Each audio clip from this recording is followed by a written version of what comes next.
इस वीडियो में हम अध्ययन करेंगे कि संविधान सभा के निर्माण की प्रमुख समितियां कौन-कौन सी थीं और किस प्रकार उन्होंने कार्य किया जिससे अंततः भारत का संविधान बना।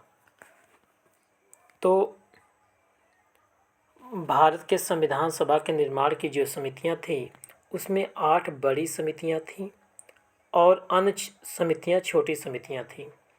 तो जो 8 बड़ी समितियां थीं उन्हीं के जिम्मे ही प्रमुख कार्य रखा गया था। ये 8 बड़ी समितियों में से संघ शक्ति समिति, संघीय संविधान समिति और राज्यों के लिए समिति मतलब राज्यों से समझौता करने वाली समिति के अध्यक्ष पंडित जवाहरलाल नेहरू बनाए गए थे। पंडित जवाहरलाल नेहरू को संघ शक्ति समिति, संघीय संविधान समिति और राज्यों के लिए समिति अर्थात राज्यों से समझौता करने वाली समिति का अध्यक्ष बनाया गया था। ये 3 समितियों के अध्यक्ष पंडित जवाहरलाल नेहरू थे। अब उसके बाद देखिए प्रांतीय समिति और मौलिक अधिकारों संबंधी समिति। प्रांतीय समिति मौलिक अधिकारों संबंधी समिति या अल्पसंख्यकों संबंधी परामर्श समिति जो थी और सरदार वल्लभ भाई पटेल उसके अध्यक्ष बनाए गए थे। तो इन 2 समितियों के अध्यक्ष प्रांतीय संविधान समिति और मौलिक अधिकारों एवं अल्पसंख्यकों संबंधी परामर्श समिति के अध्यक्ष सरदार वल्लभ भाई पटेल बनाए गए थे। इस समिति की 2 उप समितियाँ भी थी, छोटी समितियाँ थी, जैसे मौलिक अधिकार संबंधी उप समिति में JB कृपलानी थे, अध्यक्ष बनाए गए थे और अल्पसंख्यकों संबंधी जो उप समिति थी उसके अध्यक्ष SC मुखर्जी बनाए गए थे।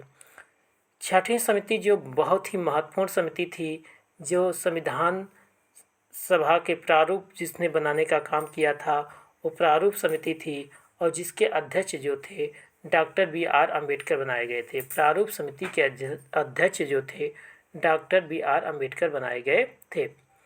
अगली जो समिति थी प्रक्रिया नियम समिति और संचालन समिति। संचालन का काम और प्रक्रिया नियम समिति का कार्य जो है डॉक्टर राजेंद्र प्रसाद के जिम्मे था, उसके अध्यक्ष डॉक्टर राजेंद्र प्रसाद बनाए गए थे। कुछ छोटी समितियां भी थी जैसे संविधान सभा के कार्यों से संबंधित समिति, तो इसके जो अध्यक्ष थे वो GB मावलंकर बनाए गए थे जो आगे चल के लोकसभा के प्रथम अध्यक्ष बनते हैं। राष्ट्रीय ध्वज संबंधी समिति या तदर्थ जो समिति बनाई गई थी झंडे से संबंधित, राष्ट्रीय ध्वज से संबंधित, उसके देखरेख डॉक्टर राजेंद्र प्रसाद कर रहे थे। अगली जो समिति थी छोटी समितियों में वो थी मौलिक अधिकारों से संबंधित, अल्पसंख्यकों से संबंधित, जनजाति से संबंधित और उसके बाद बहिष्कृत क्षेत्रों के लिए सलाहकार समिति कि किस प्रकार बहिष्कृत क्षेत्रों को मिलाया जाएगा या उसके लिए परामर्श जो समिति थी उसके अध्यक्ष जो बनाए गए थे सरदार पटेल जी बनाए गए थे। इस प्रकार से और बहुत सी छोटी समितियां थी। इन सब में सबसे महत्वपूर्ण जो समिति थी उसको सभी लोग जानते हैं कि ये प्रारूप समिति थी जो संविधान के गठन में सबसे महत्वपूर्ण समिति कही जाती है। तो प्रारूप समिति जो सबसे महत्वपूर्ण समिति थी इसका निर्माण 29 अगस्त 1947 को हुआ था। इस समिति का जो प्रमुख काम था संविधान का प्रारूप तैयार करना था और इस समिति में 7 सदस्य थे जिनके नाम निम्न प्रकार हैं। डॉक्टर BR अम्बेडकर जो इसके अध्यक्ष थे, ये पहले सदस्य थे। अन्य 6 सदस्य निम्न प्रकार थे: N गोपाल स्वामी अयंगार, अल्लादी कृष्ण स्वामी अय्यर, डॉक्टर KM मुंशी, सैयद मोहम्मद सादुल्ला। उसके बाद जो अगले सदस्य थे वो थे N माधव राव। N माधव राव ये 6ठे सदस्य थे। इन्होंने BL मित्र की जगह ली थी। जब BL मित्र स्वास्थ्य कारणों से उन्होंने त्यागपत्र दे दिया कि वो मतलब संविधान सभा में शामिल नहीं सकते, उनका स्वास्थ्य गड़बड़ है, इसलिए उन्होंने अपना त्यागपत्र दे दिया था। तो N माधव राव क्या हुए, मतलब प्रारूप समिति के ड्राफ्टिंग कमेटी के 6ठे सदस्य बनाए गए। 7वें सदस्य जो थे TT कृष्णामाचारी थे। इन्होंने 1948 में जब DP खेतान की मृत्यु हो गई तो उनकी जगह उन्होंने लिया। तो इस प्रकार से प्रारूप समिति के 7 सदस्य थे जिन्होंने संविधान का प्रारूप बनाने में काम किया। विभिन्न समितियों के प्रस्ताव पर विचार करने के बाद प्रारूप समिति ने भारतीय संविधान का पहला प्रारूप तैयार किया। विभिन्न समितियों पर जब विचार हो गया, उसके बाद भारतीय जो प्रारूप समिति के सदस्य थे, उन्होंने भारत के संविधान का पहला प्रारूप तैयार किया।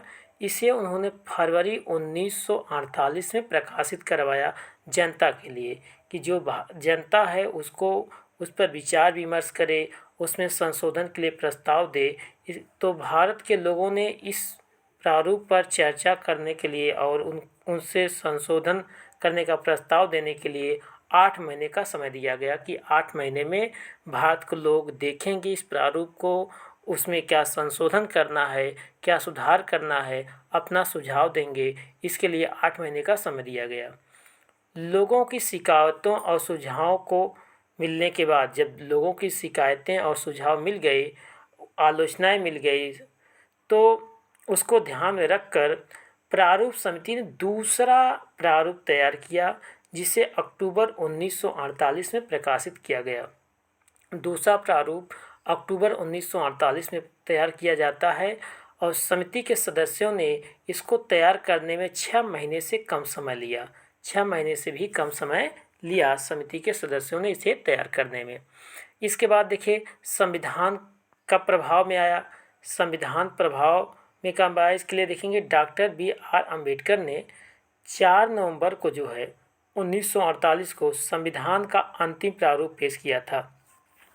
अब संविधान पर जो आलोचनाएं होनी थी, लोगों से जो राय मशविरा करना था, मतलब लोगों की बातों को, जो आलोचनाओं को ध्यान में रखकर, उनके विचारों को, परामर्श को ध्यान में रखकर डॉक्टर B.R. अम्बेडकर ने 4 नवंबर 1948 को संविधान का अंतिम प्रारूप पेश किया।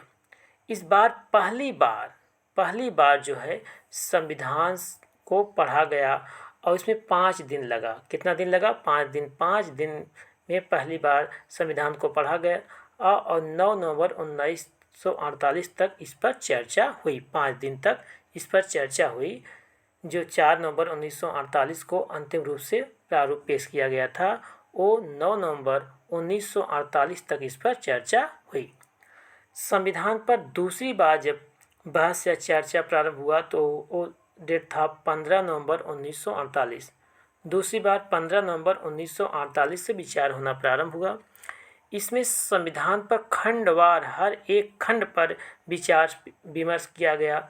जो संविधान निर्माता सभा में उपस्थित लोग थे, उन्होंने इसमें खंडवार विचार विमर्श किया। यह कार्य जो है 17 अक्टूबर 1949 तक चला। यह कार्य जो है दूसरी बार जो 15 नवंबर 1948 से विचार होना प्रारंभ हुआ और इसमें खंडवार चर्चा की गई, हर एक खंड पर विचार विमर्श किया गया, तो यह कार्य 17 अक्टूबर 1949 तक चला। इसमें कम से कम 7,653 संशोधन की बात की गई, लेकिन उसमें वास्तव में से 2,473 पर ही संविधान सभा में चर्चा हुई। कितने संशोधन प्रस्ताव लाए गए? 7,653, लेकिन इसमें वास्तव में 2,473 पर ही संविधान सभा में चर्चा हुई। संविधान पर तीसरी बार 14 नवंबर 1949 को विचार होना प्रारंभ हुआ। तीसरी बार कब विचार होना प्रारंभ हुआ? 14 नवंबर 1949 को। उसके बाद डॉक्टर B.R. अम्बेडकर ने the constitution as settled by the assembly be passed, मतलब वह संविधान जो कि असेंबली द्वारा, सभा द्वारा बनाया गया है, उसको हम पास कर रहे हैं, ये प्रस्ताव पेश किया। यह प्रस्ताव पेश किया और संविधान के इस प्रारूप पर इस प्रस्ताव पर 26 नवंबर 1949 को पारित घोषित कर दिया गया। यह डेट बहुत ही महत्वपूर्ण है। हमारा संविधान कब पारित हुआ था? 26 नवंबर 1949 को। 26 नवंबर 1949 को संविधान पारित घोषित कर दिया गया। इस पर अध्यक्ष और सदस्यों ने हस्ताक्षर किए।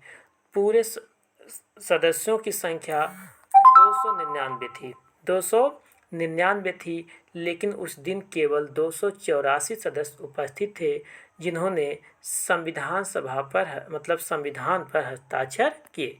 संविधान सभा में 299 सदस्यों में से 284 सदस्य उस समय उपस्थित थे जिन्होंने संविधान पर हस्ताक्षर किए। अब यही डेट जो है 26 नवंबर 1949 का डेट ही जो यह दिनांक है उस दिन के रूप में जाना जाता है जिस दिन हमारा संविधान बनकर तैयार हुआ। 26 नवंबर 1949 को जो हमारा संविधान अपनाया गया, उस संविधान में आपका एक प्रस्तावना था, 395 अनुच्छेद थे और 8 अनुसूचियाँ थी। प्रस्तावना को सबसे महत्वपूर्ण बात यह है कि प्रस्तावना को सबसे अंत में लागू किया गया। प्रस्तावना को पूरे संविधान को लागू करने के बाद लागू किया गया। जब पूरा संविधान लागू हो गया तब उसके बाद प्रस्तावना को लागू किया गया। अब संविधान का प्रवर्तन कैसे हुआ?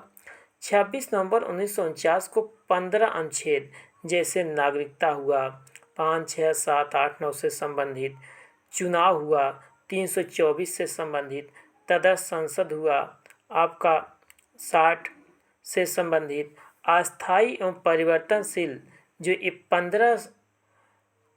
15 शीर्षकों से मतलब 15 अनुच्छेदों से संबंधित जो थे उनको लागू किया गया। 5, 6, 7, 8, 9, 60, 324, 366, 367, 79, 380, 388, 391, 92, 393 ये उसी समय लागू कर दिए गए 26 नवंबर 1949 को ही। 26 नवंबर 1949 को ये 15 अनुच्छेद लागू कर दिए गए, लेकिन शेष जो अनुच्छेद थे संविधान के उसको लागू नहीं किया गया। इसके पीछे की एक कहानी है। जब 1929 को 31 दिसंबर 1929 को भारतीय राष्ट्रीय कांग्रेस का अधिवेशन लाहौर में हुआ था और उसमें यह संकल्प लिया गया था कि 26 जनवरी को हम क्या मनाएंगे? पूर्ण स्वराज दिवस मनाएंगे। पूर्ण स्वराज दिवस मनाया जाएगा 26 जनवरी को। तब से 1930 से हम पूर्ण स्वराज दिवस मनाते आ रहे थे। उस दिन का महत्व रखने के लिए हमारा जो संविधान था वो 26 जनवरी 1950 को लागू किया गया। ठीक, अब यहाँ देखिए संविधान की शुरुआत के साथ जो भारतीय स्वतंत्रता अधिनियम 1947 था उसको समाप्त कर दिया गया। भारतीय शासन अधिनियम 1935 जिसके अंतर्गत अभी तक शासन चल रहा था 1950 तक, उसको भी समाप्त कर दिया गया। और एक जो है अधिनियम वो भी अभी तक बना रहा। वह अधिनियम क्या था? Abolition of privy council jurisdiction act 1949। इसमें जो रियासतें थी, देसी रियासतें थी, उनको छूट दी गई थी। यह प्रिवी काउंसिल ज्यूरिडिक्शन एक्ट 1949 यह अभी तक लागू रहा कि उनको छोड़ दिया। इसको इंदिरा गांधी ने 1971 के दौरान इसको ख़त्म किया। जो प्रिवी काउंसिल था ये 1950 से ही लागू था, इसमें कमी नहीं किया गया था, लेकिन जब इंदिरा गांधी सरकार आई 1970-71 के दौरान इसको ख़त्म कर दिया गया था। 1970-71 में उसके पहले तक क्या था? संविधान सभा की आलोचना होती है। संविधान सभा की आलोचना कई मुद्दों पर होती है। जो पहली बात है ये होती है कि यह प्रतिनिधि निकाय नहीं थी, क्योंकि प्रत्यक्ष रूप से जो यहाँ के प्रतिनिधि थे वो प्रत्यक्ष रूप से चुनाव जीतकर नहीं आए थे। सदस्यों का चुनाव वयस्क मताधिकार के आधार पर नहीं हुआ था। इस आधार पर कुछ आलोचक इसको कहते हैं कि यह प्रतिनिधि निकाय नहीं थी, इसलिए इसका विरोध होता है। दूसरा है संप्रभुता का अभाव। कुछ आलोचकों का मानना है कि यह ब्रिटेन के नियम के अनुसार काम करती थी। ब्रिटेन जैसे कहता था उसके अधीन होकर काम कर रही थी, इसलिए इसमें संप्रभुता नहीं था। यह ब्रिटेन संप्रभुता के अधीन रहकर काम कर रही थी। तीसरी आलोचना इसकी इसलिए की जाती है कि समय की बर्बादी के कारण बहुत लंबा समय ले लिया गया भारतीय संविधान बनाने में। अमेरिका जैसा देश जो है उसमें संविधान बनाने में मात्र 4 महीने का समय लिया। अमेरिका ने केवल 4 महीने का समय लिया और भारत ने इस संविधान को बनाने में 2 वर्ष 11 माह 18 दिन का समय इसने लिया। तो अगली जो आलोचना होती है ये क्या होती है? कांग्रेस का प्रभुत्व। माना जाता है कांग्रेस की सीटें सबसे ज़्यादा थी। तो ग्रेनविल आस्टिल कहते हैं कि संविधान सभा एक दलीय देश का एक दलीय निकाय है। संविधान सभा जो है एक दलीय देश का एक दलीय निकाय है और सभा ही कांग्रेस है और कांग्रेस ही क्या है? भारत है। सभा ही कांग्रेस है और कांग्रेस ही क्या है? भारत है। इस प्रकार से कांग्रेस के प्रभुत्व के कारण भी इसकी आलोचना होती है। अगली आलोचना जो होती है इसकी इस आधार पर होती है वकीलों और राजनीतिकों का प्रतोग। जो वकील थे और राजनीतिक थे इसमें बहुत ज़्यादा थे। अब देखेंगे संविधान सभा में जितने भी प्रारूप समिति के थे उसमें से आधे से ज़्यादा जो है वो वकालत पेशे से जुड़े थे या तो राजनीति जुड़े थे। सामान्य वर्ग से व्यक्ति बहुत कम थे, इसलिए इसकी भी आलोचना की जाती है। और भारत का संविधान इतना जटिल होने का कारण जो शब्दावलियाँ हैं इतनी जटिल शब्दावली है उसका प्रमुख कारण था कि राजनीतिकों के कारण और वकीलों के कारण इसमें जटिलता आ गई कि शब्द संरचना में क्या है? जटिलता है। हिंदुओं का प्रभुत्व। कुछ लोग मानते हैं कि इसमें हिंदुओं की संख्या ज़्यादा थी, इसलिए यह संविधान जो है हिंदुओं के प्रभुत्व के कारण हिंदू के पक्ष में बना हुआ है। लॉर्ड विस्काउंट इसे हिंदुओं का निकाय कहते हैं कि यह जो संविधान है हिंदुओं का निकाय है। जो संविधान सभा थी भारत के केवल एक बड़े समुदाय का प्रतिनिधित्व करता है, ये विंस्टन चर्चिल कहते थे। विंस्टन चर्चिल ने कहा कि भारत के केवल एक बड़े समुदाय का यह प्रतिनिधित्व करता है जो संविधान सभा था। इस प्रकार इसकी आलोचना होती है, लेकिन इन सब आलोचनाओं के बावजूद भी 1950 से संविधान लागू हुआ पूरी तरह से और आज तक उसी रूप में है।